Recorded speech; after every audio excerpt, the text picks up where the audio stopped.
I call the Honourable Dr. Nick Smith. Mr. Speaker, I welcome the opportunity to make a contribution in this debate because the differing views on this bill really does identify the difference between the rational, sensible economic policies of this government compared with the voodoo economics and the snake oil that we hear from parties opposite.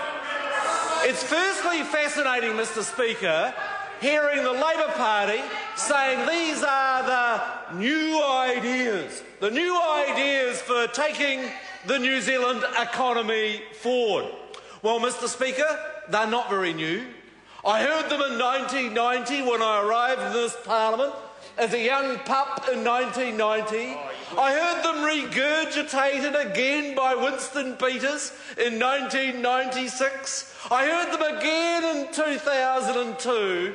These are old, tired ideas that have little relevance to the challenges that face New Zealand today. Mr. Speaker, I actually want to recall what occurred in 1996 so people can understand the level of snake oil that's going on in this debate. People will recall that in 1996, Winston Peters campaigned on changes, these very same changes, to the Reserve Bank Act.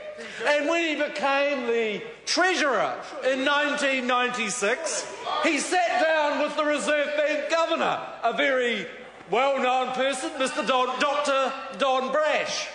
And do you know what Winston Peters said when he became the Treasurer in 1996 with these changes to the Reserve Bank Act? He said, well, now I'm actually the Treasurer. That was all just political sales stuff to get me some votes. You don't really think I believe in any of this stuff.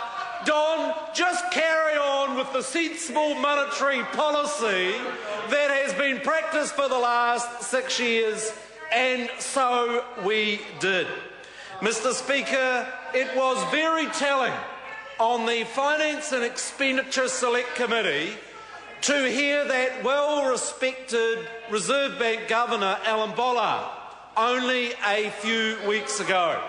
And there was a universal respect around the Select Committee table for the job that Alan Bollard has done for New Zealand, and equally there was unanimous congratulations for the significant appointment that Alan Bollard has as the new Secretary of APEC in the Asia Pacific. I would point out that Alan Bollard was not an appointment of this government. In fact, he was appointed to that role as Reserve Bank Governor by the previous Labor government. Now, Mr. Speaker, I think it is particularly significant when you have retiring people making their comments. I would note that some of the very best speeches that we hear in this Parliament are from retiring members. People say things as they are, not trying to please any particular audiences.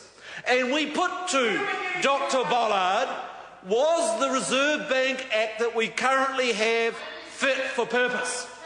Were changes like proposed in this bill, would they in fact either have a significant effect on the exchange rate, or would they help New Zealand with its challenge of jobs?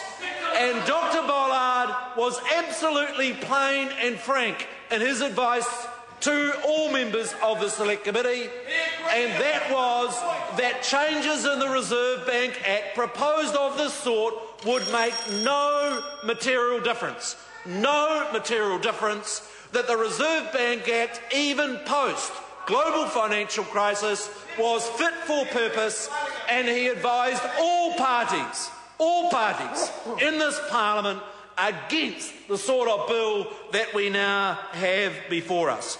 You see, Mr. Speaker, what really worried me over the recess was the claim by the Green Party that somehow you could solve New Zealand's problems by just printing money. By just printing money. Do they really think New Zealanders just came down in the last shower? Next minute they'll be telling us that there's a money tree down by the library on parliamentary buildings. Because that is the extent of the integrity of this bill. It is rubbish. The House should reject it. I call the Right Honourable Of course, Winston what Mr. Beedon. Bollard said was that it was, quotes,